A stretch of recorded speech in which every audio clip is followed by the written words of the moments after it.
शिक्षकों का भविष्य अधर में नहीं रहेगा। एक बहुत बड़ी बात कह दी इन्होंने कि शिक्षक का भविष्य अधर में नहीं रहेगा। तो एक एमपी और संसद के अंदर जब बात बोली जाती है तो निश्चित रूप से वो महत्व रखती है। धर्मेंद्र प्रधान ने भी कुछ नपातुला बयान दिया। नपातुला बयान न टीचर्स के विरोध में न टीचर्स के पक्ष में। देखो, इन्होंने एक बहुत बड़ी बात बोली है कि अनुभव ही सबसे बड़ी पात्रता है। ये बड़ी बात बोली है, इसका मतलब एक विस्तृत निकलता है, एक बड़ा मायने निकलता है। इनका पूरा बयान सुनिए कि संसद परिसर के बाहर उन्होंने मीडिया से कहा कि मैंने व्यक्तिगत रूप से शिक्षा मंत्री को पत्र लिखा है। अनुभवी शिक्षकों के साथ अन्याय नहीं होने दिया जाएगा। अनुभव ही सबसे बड़ी पात्रता है। दोस्तों, 2025 का वर्ष टीचर्स के लिए काफी दुखदाई रहा है कि सुप्रीम कोर्ट ने जो निर्णय दिया कि सभी टीचर्स के लिए टीईटी पास करना अनिवार्य है, यानी कि पात्रता को पास करना अनिवार्य है। कुछ लोगों ने, यानी कि सत्तासीन कुछ लोगों ने, हम विरोधी पक्ष की बात नहीं कर रहे, हम सत्तासीन पक्ष की बात कर रहे हैं, क्योंकि सत्तासीन पक्ष के लोग ही ज्यादा महत्वपूर्ण होते हैं, वो ही नीति निर्माता होते हैं, इसलिए उनके कहे हुए विचार ज्यादा महत्वपूर्ण होते हैं। विरोधी लोगों ने टीचर्स के पक्ष में बात कही है, लेकिन सत्तासीन लोगों ने, किन किन लोगों ने बात कही, हम उन पर आज बात करेंगे। सुप्रीम कोर्ट ने कहा कि पात्रता ज्यादा जरूरी है, जबकि कुछ लोगों ने कहा कि अनुभव ज्यादा जरूरी है। पूरे वर्ष, यानी कि जब से यह निर्णय आया है सितंबर से, तब से आज तक एक बहस का विषय बना हुआ है। शिक्षक संगठन वापस से सुप्रीम कोर्ट में भी गए और उन्होंने सत्ता पक्ष को भी अप्रोच किया है। दोस्तों, ये है अरुण कुमार सागर। ये अरुण कुमार सागर एमपी है शाहजहांपुर से। इन्होंने टीचर्स के पक्ष में बयान दिया है और संसद के अंदर बयान दिया है, जो काफी महत्वपूर्ण है। तो इन्होंने कहा कि शिक्षकों का भविष्य अधर में नहीं रहेगा। एक बहुत बड़ी बात कह दी इन्होंने कि शिक्षक का भविष्य अधर में नहीं रहेगा। तो एक एमपी और संसद के अंदर जब बात बोली जाती है तो निश्चित रूप से वो महत्व रखती है। तो ये टीचर्स के पक्ष की बात है।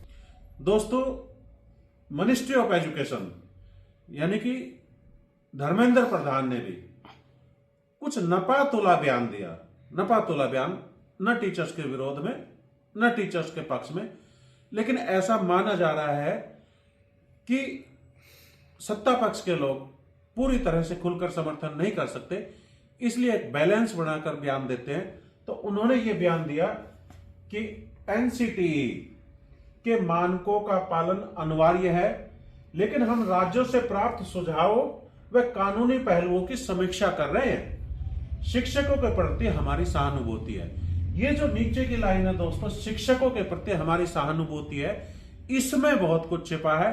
तो निश्चित रूप से हमें यह समझ लेना चाहिए कि यदि सुप्रीम कोर्ट हमारे पक्ष में ना भी आए, टीचर्स के पक्ष में ना भी आए, तब भी सरकार संकेत दे रही है कि वो हमारे पक्ष में, यानी कि टीचर्स के पक्ष में आकर कुछ इस तरह के कानून या इस तरह का कोई अध्यादेश या कानूनों में संशोधन करके टीचर्स का बचाव करेगा, क्योंकि मिनिस्ट्री ऑफ एजुकेशन बहुत मायने रखती है इस हमारे विषय को लेकर। दोस्तों, ये है धर्मवीर सिंह। ये सांसद है, एमपी है, भिवानी महेंद्रगढ़ लोकसभा क्षेत्र से, हरियाणा से। इन्होंने सत्ता पक्ष में है, बीजेपी से सांसद है, तो इन्होंने टीचर्स का पक्ष खुल के लिया है। देखो, इन्होंने एक बहुत बड़ी बात बोली है कि अनुभव ही सबसे बड़ी पात्रता है। ये बड़ी बात बोली है, इसका मतलब एक विस्तृत निकलता है, एक बड़ा मायने निकलता है। इनका पूरा बयान सुनिए कि संसद परिसर के बाहर उन्होंने मीडिया से कहा कि मैंने व्यक्तिगत रूप से शिक्षा मंत्री को पत्र लिखा है। अनुभवी शिक्षकों के साथ अन्याय नहीं होने दिया जाएगा। अनुभव ही सबसे बड़ी पात्रता है। इनका बयान काफी महत्वपूर्ण होता है। सत्ता पक्ष के हैं, एमपी है, लेकिन खाली एमपी है, मंत्री नहीं है, इसलिए कहा कि बहुत ज्यादा तवज्जो दे दो, तो बहुत तो नहीं, लेकिन तवज्जो दी जा सकती है इनको बयान को, क्योंकि व्यक्तिगत रूप से इन्होंने शिक्षा मंत्री को पत्र लिखा। शिक्षा मंत्री का बयान हमने पहले ही पढ़ चुके हैं, तो शिक्षा मंत्री ने भी संवेदना जाहिर तो की है। अब धर्मवीर सिंह ने भी संवेदना जाहिर किया है और कहा है कि अनुभव ही सबसे बड़ी पात्रता है, अनुभव से बड़ी पात्रता कुछ नहीं है।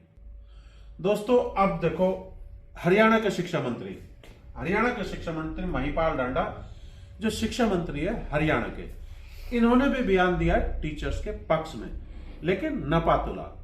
कहा है कि शिक्षा मंत्री हरियाणा महिपाल ढांडा ने मीडिया को बताया कि सरकार कानूनी सलाह ले रही है और सैनी सरकार शिक्षकों के विरोध में नहीं है। यह बोलना अति महत्वपूर्ण है। चलो, कानूनी पक्ष तो सभी जानते हैं, कोई भी सरकार हुआ, कोई भी मंत्री है, उसका कानूनी पक्ष जाना जाता है और निर्णय सुप्रीम कोर्ट का है तो कानूनी पक्ष जानना बेहद महत्वपूर्ण हो जाता है।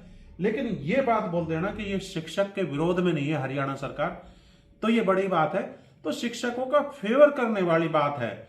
तो महिपाल ढांडा ने भी शिक्षकों का फेवर किया है 2025 में, यानी कि 2025 में काला दिवस आया, सुप्रीम कोर्ट ने निर्णय दिया, उसके बाद लगातार मंत्री और लगातार एमपी या एमएलए बयान दे रहे हैं, तो वो हमारे समर्थन की बात है, यानी कि एक राहत की बात है। अब देखो दोस्तों, शिक्षा मंत्री है, बेसिक शिक्षा मंत्री उत्तर प्रदेश के संदीप सिंह ने ट्वीट करके कहा कि हमने समय समय पर टीचरों को ट्रेनिंग दी है, टीचर अयोग्य नहीं है।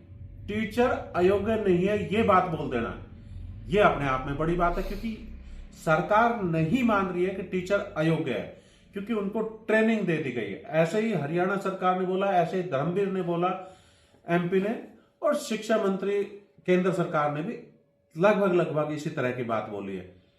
तो ये सब चीजें से हमें मालूम होता है कि चीजें अब सही दिशा में जा रही है।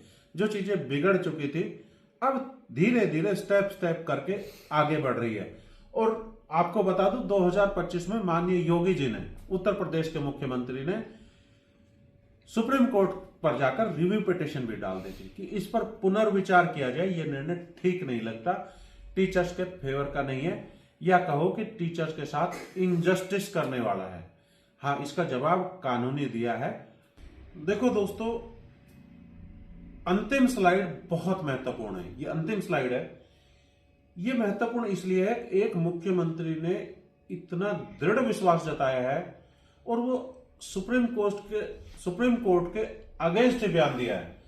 ये तमिलनाडु के जो मुख्यमंत्री है एम.के. स्टालिन, उन्होंने प्रधानमंत्री के नाम एक पत्र लिखा है और क्या कहा है? ये कहा है कि ये निर्णय प्राकृतिक न्याय के विरुद्ध है। ये निर्णय जो सुप्रीम कोर्ट का निर्णय है प्राकृतिक न्याय के विरुद्ध है। और देखो, सत्ताधारी दल डीएमके विधायकों ने सदन में कहा कि हमारा राज्य इस काले कानून को लागू नहीं करेगा। ये बहुत बड़ी बात बोल दी। इससे सत्ता संकट गहराने का भी खतरा है। लेकिन टीचर्स के फेवर की बात है। उन्होंने कहा कि प्राकृतिक न्याय के विरुद्ध है। और क्या बयान दिया है? 23 अगस्त 2010 से पहले नियुक्त शिक्षक तब की वैधानिक पात्रता पूरा करते थे। आज उन पर नया नियम थोपना प्राकृतिक न्याय के या प्राकृतिक सिद्धांतों के विरुद्ध है। ये बहुत बड़ी बात है दोस्तों। ये अंतिम स्लाइड में बिल्कुल निर्णय हो जाता है कि तमिलनाडु जैसे राज्य में तो ये निर्णय कभी लागू नहीं हो सकता। लेकिन एक सीढ़ी है हमारे लिए। तो इस तरह से और भी लोग सामने आएंगे, जैसे योगी जी सामने आए हैं, और भी लोग सामने आएंगे। तो इस तरह से निश्चित रूप से मुझे लगता है कि ये संकट 2026 में पूर्ण रूप से इसका स्थायी समाधान हो जाना चाहिए या होने की उम्मीद लगती है।